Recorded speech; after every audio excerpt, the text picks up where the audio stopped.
junio es el Día Mundial del Cuidado de la Fertilidad. Por eso queremos abordar este tema con esta entrevistada de hoy, la doctora Ana María Capurro, especialista en medicina reproductiva humana. ¿Cómo le va?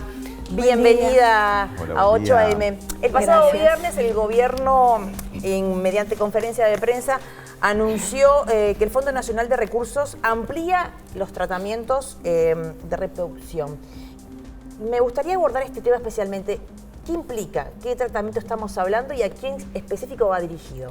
Estamos hablando del PGT, que es el test genético preimplantacional, que es un test que se le hace a los preembriones antes de transferirlos al útero de la madre en la fecundación in vitro.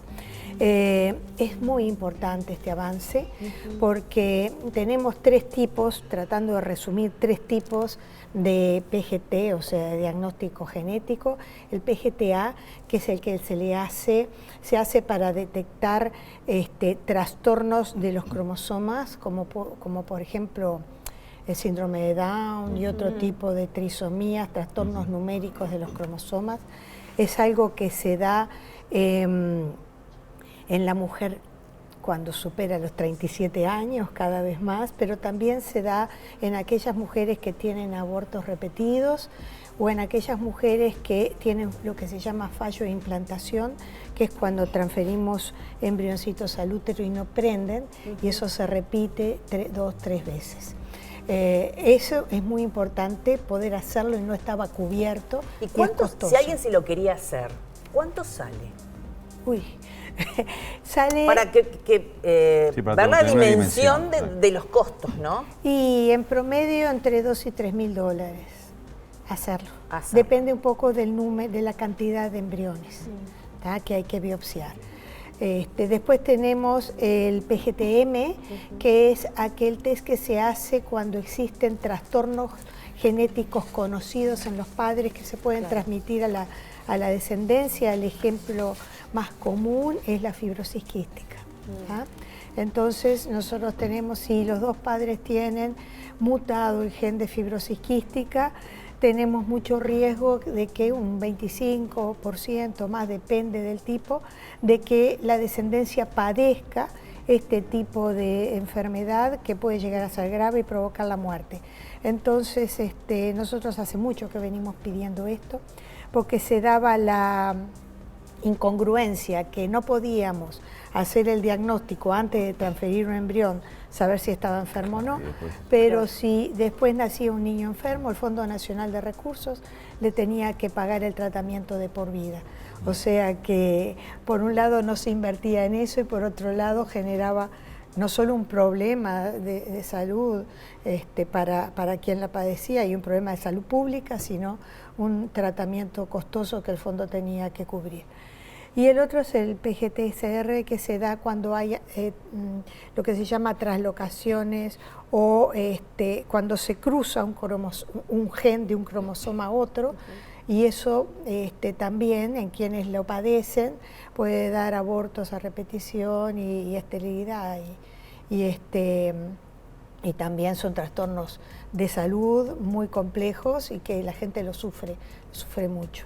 Así que esto ha sido un gran avance, lo venimos pidiendo desde la Sociedad Uruguaya de Reproducción Humana hace como 5 años. Claro que, como yo digo, la ley nuestra ha sido muy buena, nos ha permitido triplicar los tratamientos de reproducción asistida, pero es perfectible.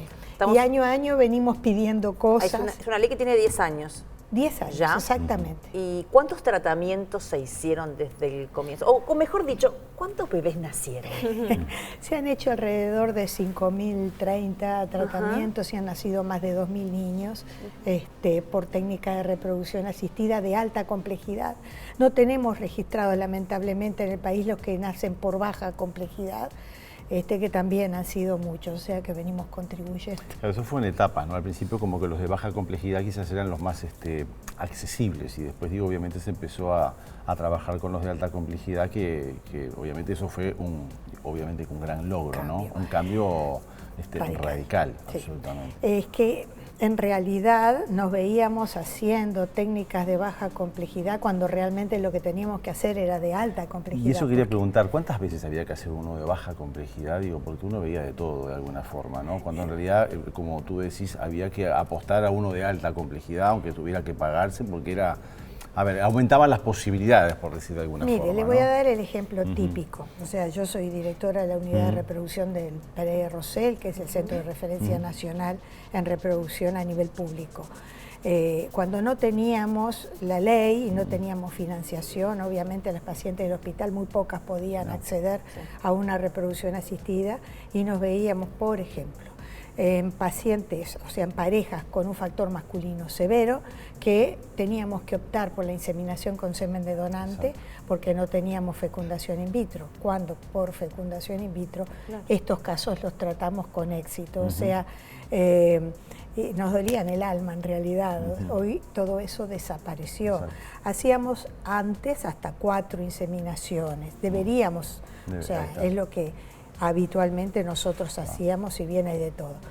Y hoy en día, cuando está indicado, se hacen hasta 3 y si no hay resultados se pasa al in vitro. Pero hay muchas parejas que deben ir al in vitro de entrada y que no se puede plantear la baja complejidad, la inseminación, porque sabemos que no va a dar resultado. O sea que... ¿Cómo se acompaña a las parejas a nivel psicológico, no? Porque a veces son procesos muy largos, además de costosos, como decíamos en algunos casos, y no todas las veces son casos de éxito, ¿no? ¿Cómo se les acompaña? Mira, a nivel emocional también. Pega mucho, pega mucho. En antes y en el después. Yo siempre digo, el camino de la fertilidad a veces es un camino corto y a veces es un camino largo y transcurrirlo no es fácil.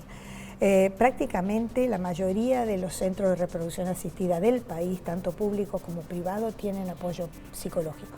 Digo la mayoría, seguramente no son todos y algunos tienen que cursar eso, en el hospital nos costó, pero también tenemos el acompañamiento en las consultas y el acompañamiento en los tratamientos, porque como tú dijiste, en general tenemos más de perder que de ganar en cuanto a resultados.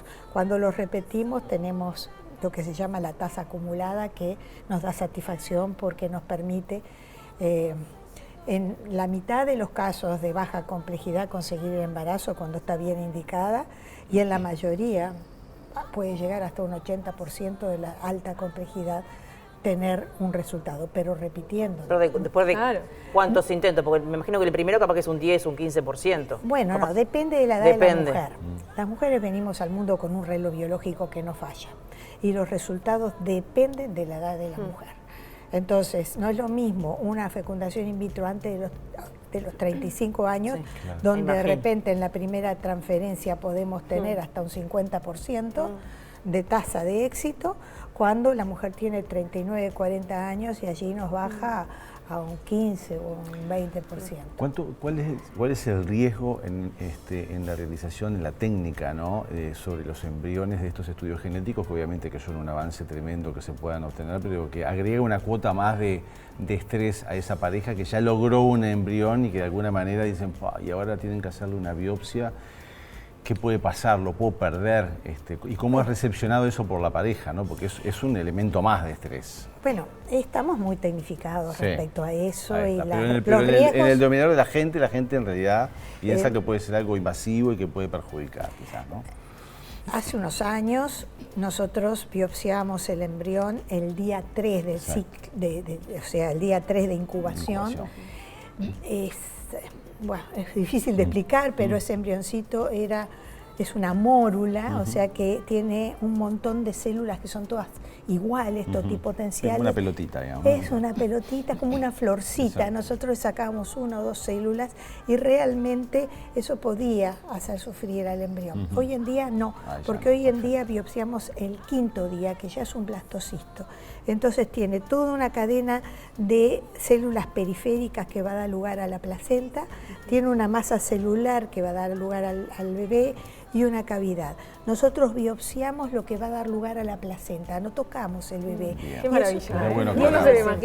Y eso el embrión lo tolera bastante bien. Entonces, ¿qué puede pasar? ¿Cuáles son los riesgos, entre comillas? Que de repente el embrión no tiene la formita, no llega a la formita que tiene que tener para poder biopsiarlo. No todos los embriones llegan al lactocisto. Y si no llega, no lo podemos biopsiar. Bueno. Y el riesgo mayor que yo veo y que les explico a las pacientes es que no sean normales. Porque la gente los biopsia con mucha ilusión de que, bueno, voy a tener embriones normales, pero de repente si la mujer tiene 39, 40 años o más, nos podemos encontrar con que no hay ninguno sano. Y eso hay que encararlo. O sea, cuando uno toma la decisión de biopsiarlo, tiene que tomar el riesgo de que pueda no haber embriones sanos. Bueno, para eso también se hace, pero no siempre está en la conciencia. Doctora, ¿y qué falta mejorar en acceso a corto plazo, no? Porque usted hablamos del anuncio del viernes, fue algo pedido hace muchos años, y ahora, ¿por dónde vamos? Siempre tenemos cosas que mejorar. Sí. Lo primero, y que lo nombró Sabian en la conferencia, es bajar los copagos. Sí. Los copagos de la alta complejidad resultan caros para la población. Son caros. Y si bien progresamos, porque cuando esto salió los copagos iban increciendo ciclo a ciclo, de forma que, como nosotros cuando lo pedimos manifestamos, la paciente no se embaraza y como castigo le van a cobrar más. O sea, eso se emparejó, pero igual siguen siendo muy caros. Y nosotros pedimos que eso se baje, que eso cambie. Incluso filosóficamente, le voy a decir, no deberían cobrar, porque esto es un problema de salud. La fertilidad es una enfermedad y está así mencionada por la OMS y por nuestra propia ley. Entonces, es la única situación que debe copagar en el Fondo Nacional de Recursos. Nadie paga nada en el Fondo Nacional de Recursos, solo la reproducción. O sea que nosotros aspiramos a que en algún momento no se pague, porque cuando se estableció, se estudió y se promulgó la ley, se creyó que iba a haber muchísimos más casos. Y como el dinero es finito, se cortó porque tenga un copago. Hoy en día se sabe que no son tantos, y que quizá pueda abarcarse el costo de esa prestación. Entonces nosotros aspiramos a eso. Sabemos que no es fácil, pero si se puede ir bajarlo y en algún momento eliminarlo, es lo primero lo que aspiramos. No son tantos, pero en definitiva también la mujer va retrasando cada vez más su maternidad, y eso también de alguna manera conlleva a que se tengan que usar este tipo de técnicas. Digo, también eso es una realidad en nuestro país. La mujer posterga la maternidad. Exacto. Nosotros estamos tratando de incidir para que aquella mujer que quiere postergar la maternidad, ya sea por razones laborales o por razones de pareja, razones sociales, que congele óvulos. Claro. Igual no es barato. Igual tampoco no es barato, ¿no? No es barato, pero que trate de congelar, porque no está cubierto. Que trate de congelar óvulos antes de los 35 años, cuando esos óvulos son jóvenes. En ese sentido también falta, pero no tiene conciencia, y no hay educación, no hay información, no hay comunicación por parte de los médicos ginecólogos también, porque de repente a los 35 te dicen, bueno, a partir de ahora se te complicó. Y yo quizás podía tener la opción de conocer mi reserva ovárica, poder planificar a futuro mi familia. Estamos en el debe también ahí, ¿no? Cuando creamos la Semana de la Fertilidad apuntábamos a dos cosas. Una, a la población, para informar, porque como es nuestro lema, informados decidimos mejor. Pero otra, a nuestros colegas, al médico general, a todos los que están vinculados a la salud, y específicamente al ginecólogo generalista. El ginecólogo sabe esas cosas. Los ginecólogos no manejan mucho la fertilidad, es una cosa que incluso... Igual me imagino que en gran medida tienen que saber, por algo son ginecólogos, pero me imagino que el tema fertilidad también está... también, ¿no? Hay 10 minutos por consulta en el ambiente mutual. Entonces, yo entiendo que hay que abarcar muchas cosas en muy poco tiempo y examinar y tratar a veces, o tratar de hacer las solicitudes de estudio de rutina. Y hay que tomarse, yo creo que hay que tomarse un tiempito para ver. No, es una es una simple pregunta, o sea, ¿es sola, tiene hijos? No, bueno, ¿pensaste en el hijo en algún momento? Es eso, nada más. ¿Qué edad tiene? ¿Qué proyecto de vida ¿qué proyecto tenés? de vida? Exacto. Y de acuerdo a eso tratar de darle el consejo, que es fundamental. O datos, en realidad, porque más allá de un consejo son los datos reales de que a partir de determinada edad... Y de una forma humana y amable, ¿no? Porque a veces también te dicen, bueno, chiquita, dale, apúrate porque se te acaba el tiempo. Y una dice, ¿qué? ¿Cómo? Sí, no, hay maneras y maneras. Hay maneras y maneras. Doctora, para ir cerrando, ¿qué actividades se prevista para esta semana? Bueno, tuvimos el sábado en Paysandú una jornada hermosa realmente, con mucha gente, pacientes, incluso pacientes con sus bebés nos vinieron a ver y colegas y realmente salimos muy contentos de esa jornada y esta semana todos los días hay Zoom a partir de las 19 horas tocando todos los temas. Perfecto. Se va a tocar todo, preservación de la fertilidad, estudios de la pareja infértil, cómo tratar, o sea, tenemos cosas nuevas como son las mujeres en solitario, la monoparentalidad, cada vez hay más, tenemos las parejas de mujeres que también nos consultan para tener hijos, entonces la información está en todos los días, pueden entrar a cualquiera de las redes sociales, lo único que se pide es anotarse. Claro. Hay un link donde se puede anotar para tener un registro y allí se les va a pasar ya sea el Zoom o la página, o sea el canal de YouTube de la Sociedad Uruguaya de Reproducción Humana para que puedan entrar. Perfecto. Bueno, muy amable. Muchas gracias, doctora, gracias a ustedes por la visita. Gracias.